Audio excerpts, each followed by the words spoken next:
વચનમાં આપ સર્વનું સ્વાગત કરું છું.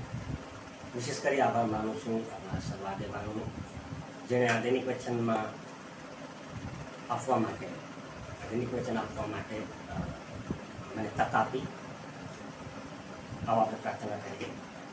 ધન્યવાદ મહાન ઈશ્વર, અમે તમારો આભાર માનીએ છીએ રાજા. તમારી કૃપા અને તમારી દયા માંગીએ છીએ પિતાજી.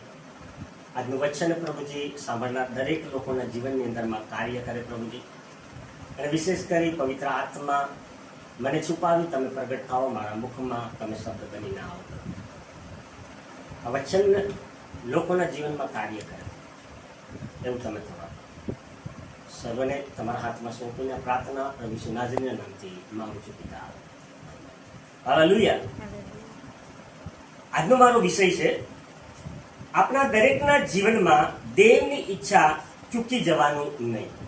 ઘણી બધી વખત આપણે આપણા જીવનમાં જે દેવની ઈચ્છાઓ છે એ દેવની ઈચ્છાઓને આપણે ચૂકી જાય છે. આપણે વચન વાંચીએ, યર્મિયા 1 અધ્યાય એની 5મી કલમ.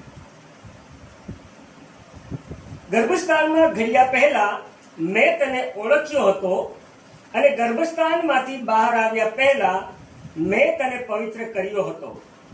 પ્રજાઓને માટે મેં તને પ્રબોધક નિમ્યો છે. Amen, hallelujah. પરમેશ્વરની યોજના આપણે જ્યારે ગર્ભમાં હતા ત્યારથી પરમેશ્વરની યોજના આપણા જીવનની અંદરમાં પરમેશ્વરે બનાવીને રાખી છે.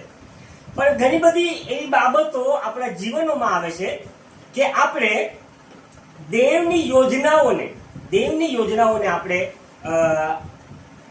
ચૂકી જાય છે. હાલેલુયા.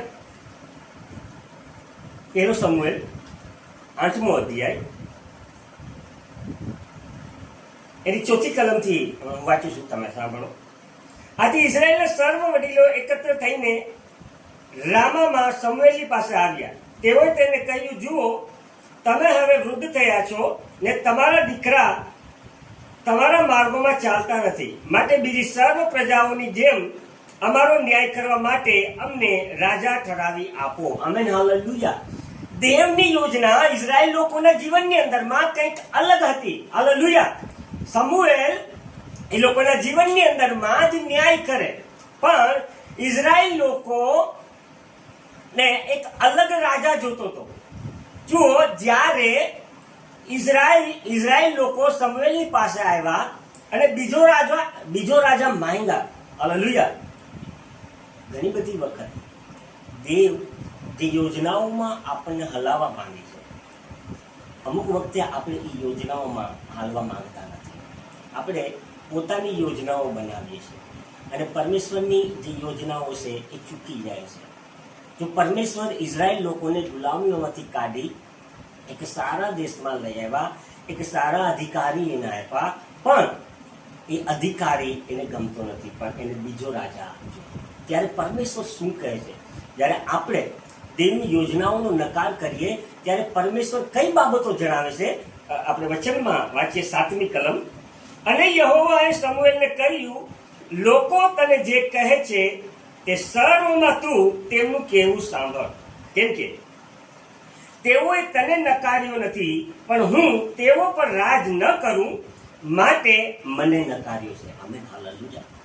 ઘણી બધી વખત આપણે જ્યારે દેવની જે યોજનાઓ છે આપણા જીવનમાં, હાલેલુયા, એના ઉપર આપણે હાલતા નથી અને આપણે જે સૂચનાઓ છે એ સૂચનાઓ માનતા નથી, ત્યારે આપણે માત્ર અધિકારીનું જ આપણે બરાબર છે નકાર કરતા નથી, પણ દેવનો પણ નકાર કરીએ છીએ.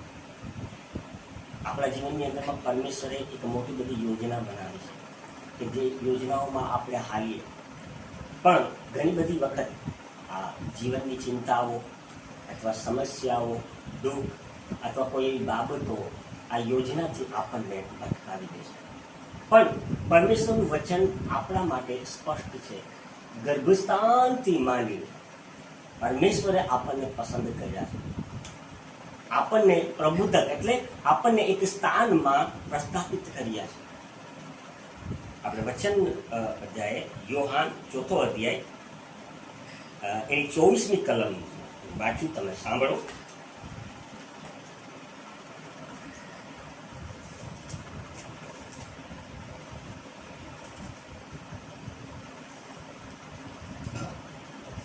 ચોથું અધ્યાય એની 24મી કલમ. ઈશ્વર આત્મા છે અને જેઓ તેમને ભજે છે તેઓએ આત્માથી તથા સત્યતાથી તેમનું ભજન કરવું જોઈએ. Amen, hallelujah. જ્યારે આપણે ઈશ્વર એક આત્મા છે, હાલેલુયા, અને આપણે આત્માથી તથા સત્યતાથી આપણે એનું ભજન કરીએ તો એની દરેક યોજનાઓ આપણા જીવનની અંદરમાં પૂર્ણ થાય. જો જે લોકોએ પરમેશ્વરની યોજનાઓનો નકાર કર્યો એના જીવનની અંદરમાં શું કર્યું? આદમ અને હવાના જીવનની અંદરમાં પરમેશ્વરની એક મોટી બધી યોજનાઓ હતી. એ લોકો આશીર્વાદિત થાય અને એના દ્વારા બીજા લોકો આશીર્વાદિત થાય. પણ પરમેશ્વર જ્યારે યોજનાઓ બનાવે છે એ યોજનાઓ બનાવવા માટે એક શરત હોય છે. હાલેલુયા. આદમ ને હવાના જીવનની અંદરમાં દરેક બાબતો પૂર્તિ કરી પરમેશ્વરે, પણ એક બાબત વિશે એને ખાસ જણાવ્યું, આ બાબતો તમારે કરવાનું. હાલેલુયા. આપણે જ્યારે દેવની યોજનાઓમાં હાલીએ છીએ ત્યારે દેવની યોજના સિવાય આપણે બીજી કોઈ પણ બાબતો ઉપર આપણું ફોકસ અથવા આપણું ધ્યાન રાખી શકતા નથી. હાલેલુયા.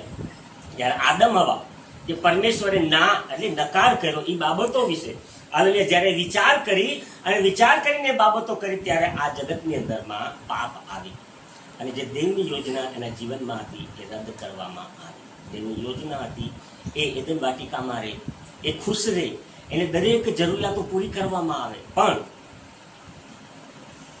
સમજો એના વિચાર પ્રમાણે જ્યારે એને એ કાર્ય કર્યું ત્યારે દેવની યોજના એના જીવનમાં રદ કરવામાં આવે. એવી જ રીતે તમે જુઓ, જે લોકોના જીવનની અંદરમાં પરમેશ્વરની યોજના પૂરી કરવામાં આવે, મૂસાના જીવનમાં પરમેશ્વરની યોજના પૂરી કરવામાં આવી. કારણ કે મૂસાએ હરેક બાબતો પરમેશ્વરે જે કંઈ એને બાબતો કીધી એ બાબતો ઉપર એને માન્ય કર્યું, એ રસ્તા ઉપર આવ્યું. જ્યારે પરમેશ્વરની યોજનાઓ આપણે પૂર્ણ કરવી હોય છે એના વચન ઉપર આપણે આધાર રાખવું પડે, એના વચન ઉપર આપણે ચાલવું પડે અને એના વચન ઉપર જ આપણે ડિપેન્ડન્ટ રહેવું પડે.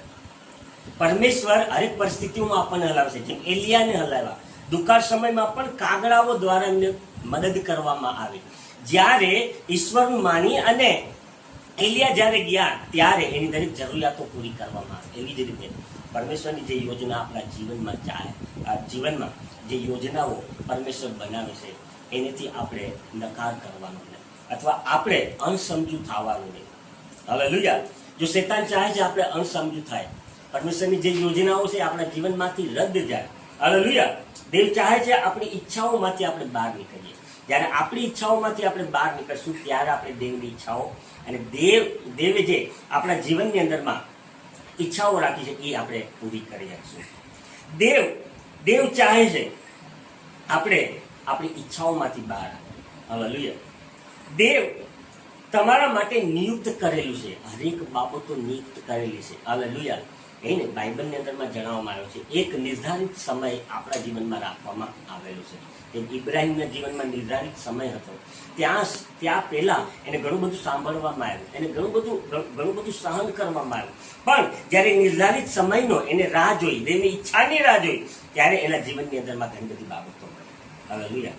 તો આપણે દેવની ઈચ્છાઓમાં ચાલવું જોઈએ, આપણે અણસમજુ ના થવું જોઈએ. જ્યાં જગત હંમેશા આપણને અણસમજુ બાબતોમાં લઈ જાય, આપણને દેવની ઈચ્છાઓમાં આપણને લઈ જનાર નથી. આપણે દેવની ઈચ્છાઓમાં ચાલવું. ધન્યવાદ. આ વચનથી પરમેશ્વર તમારા દરેક લોકો સાથે વાત કરે અને વિશેષ કરી આજે જો કોઈના જન્મદિવસ હોય, કોઈના લગ્નની એનિવર્સરી હોય, આપણે એમના માટે પ્રાર્થના કરીએ. ધન્યવાદ મહાન ઈશ્વર, અમે તમારો આભાર માનીએ છીએ પ્રભુજી. વિશેષ કરી આજે જેમનો જન્મદિવસ હોય, લગ્નની એનિવર્સરી હોય પ્રભુજી, એમના માટે અમે પ્રાર્થના કરીએ છીએ. તમે એને આશીષ કરો પ્રભુજી, તેમની ઈચ્છાઓને પૂર્ણ કરવા માટે પ્રભુ, અને એમના જીવનની અંદરમાં પ્રભુજી દરેક આશીષ તમે આપો. વિશેષ કરી પ્રભુજી આ વચન દેવા માટે પ્રભુજી તમે મને સામત આપ્યું માટે તમારા સર્વ બાબતોને તમારા હાથમાં શું પ્રાર્થના પ્રભુ ઈસુ નાઝરીના નામથી માંગુ છું પિતા. આભાર. જય પ્રભુ ઈસુ.